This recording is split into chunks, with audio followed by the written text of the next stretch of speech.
So I'm just clicking her for any sort of attention towards me, and then the food's gonna happen kind of regularly right in front of her, so we don't make her stretch too far. She's an older girl. I don't want to make her have to get really active and work hard for the food. So if she looks in my general area, she gets a piece.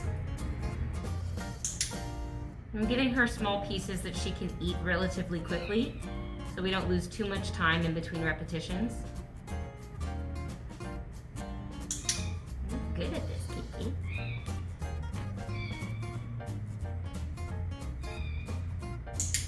Since my hands have tuna all over them and she's not afraid of people, instead of using the stick, I can just use my fingers.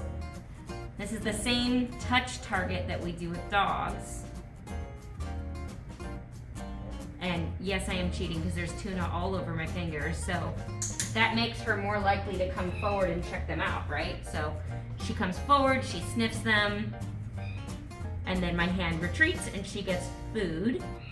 And later on, I'll be able to maneuver my hand so that she will turn towards it. She's still chewing there. There we go. And the clicker is marking for her the behavior that she's doing in the moment and why it's being reinforced.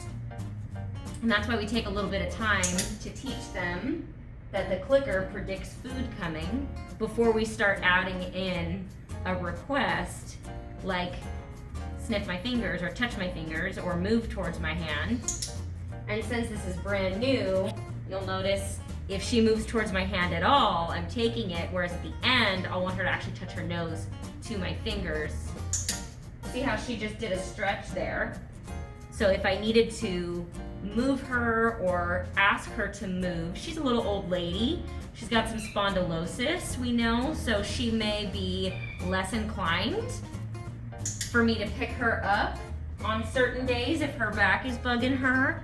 So maybe asking her to move herself would be more comfortable for her. And by having this behavior on cue, we'll be able to do that. We'll see if she'll stretch forward for me again when she's done chewing. Are you done chewing?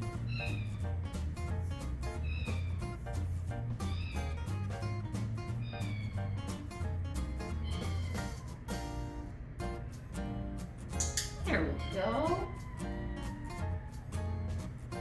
And you can tell she's looking towards my hand because she knows what's coming next. There we go. See how she's slowing down a little bit on those far stretches, so that might be asking too much of her. So maybe we'll ask her to touch sideways next time.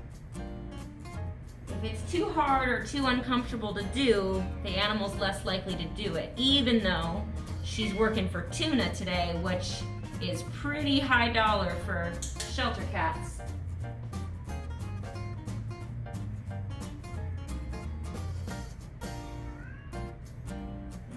I think we should go ahead and let her get back to napping. She's had a little bit of tuna here, so that's enough for today. You did good.